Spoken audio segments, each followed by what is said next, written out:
Bonjour à tous, alors aujourd'hui je vous retrouve pour une recette de ragoût africain avec la micro-minute. Alors moi j'ai pas du tout l'habitude de cuisiner africain, d'ailleurs je ne sais pas si le plat est typiquement africain ou pas, mais le nom de la recette était ragoût africain dans le livre, donc dites-moi si vous vous y connaissez mieux que moi. Alors en termes d'ingrédients, il nous faut du sel, du poivre, du beurre de cacahuète que j'ai simplement trouvé au magasin au rayon pâte à tartiner. Il va nous falloir oignons, ail, passata de tomate ici. Moi j'ai du gingembre, de la patate douce, de la dinde, des cacahuètes non salées.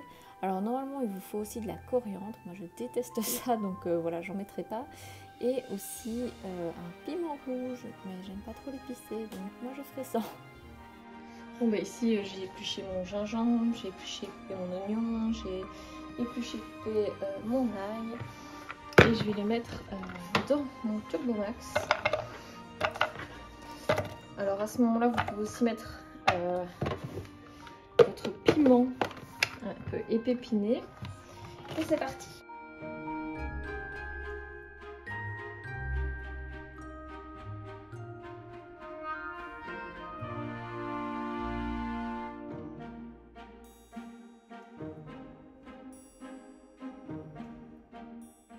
Alors maintenant, je vais couper mes filets de dinde en dés. Donc pour ça, j'utilise le couteau du chef. Et bon, bah, ça coupe très bien et la viande est tendre, donc ça va tout seul.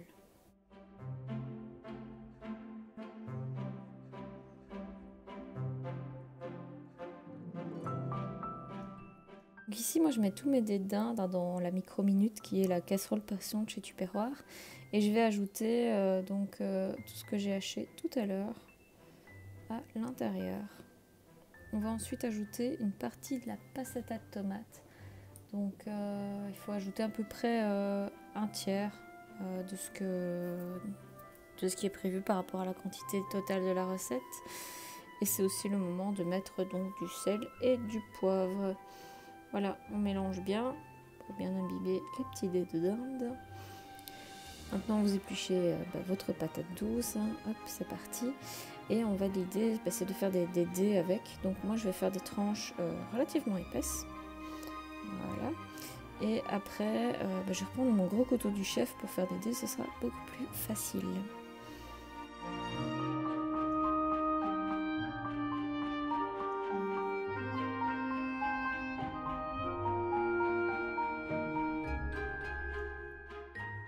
On va mettre les dés dans la micro-minute et j'adore le bruit. Attention. Ouais, ça me fait rire. On va ajouter le reste de pulpe de tomate, passata de tomate dans la micro-minute. Et on va à nouveau saler et poivrer. Donc c'est une recette très bien pour les gens comme moi qui ont tendance à pas assaisonner. On le fait à 2 moments de la recette, ainsi on est sûr que ça sera le mieux assaisonné possible. On va maintenant fermer la micro-minute et on va la mettre 23 minutes à 900 watts au micro-ondes. Donc vous voyez, je mets la petite flèche du couvercle et je l'aligne sur la petite flèche qui est sur le récipient. Je tourne, je clipse. Voilà, c'est parti.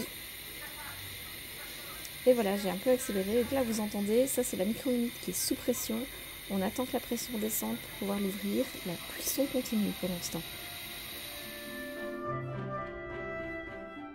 Et maintenant que la pression est redescendue, voilà, on découvre l'intérieur. On voit qu'en 23 minutes, on n'a pas dû surveiller, rien du tout. Ça a plutôt bien cuit.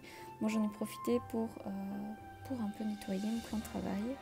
J'en profite pour vous dire de ne pas oublier de liker la vidéo, de vous abonner et d'appuyer sur la cloche si vous voulez des notifications pour recevoir une notification quand je mets une nouvelle vidéo en ligne. Là maintenant, j'ajoute le beurre de cacahuète. Voilà. Et on va bien mélanger pour incorporer le beurre de cacahuète de façon uniforme dans notre préparation.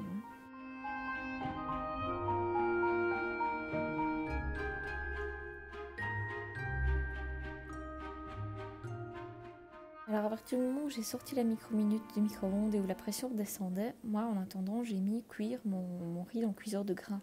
C'est très facile, c'est une dose de riz pour 2 doses d'eau.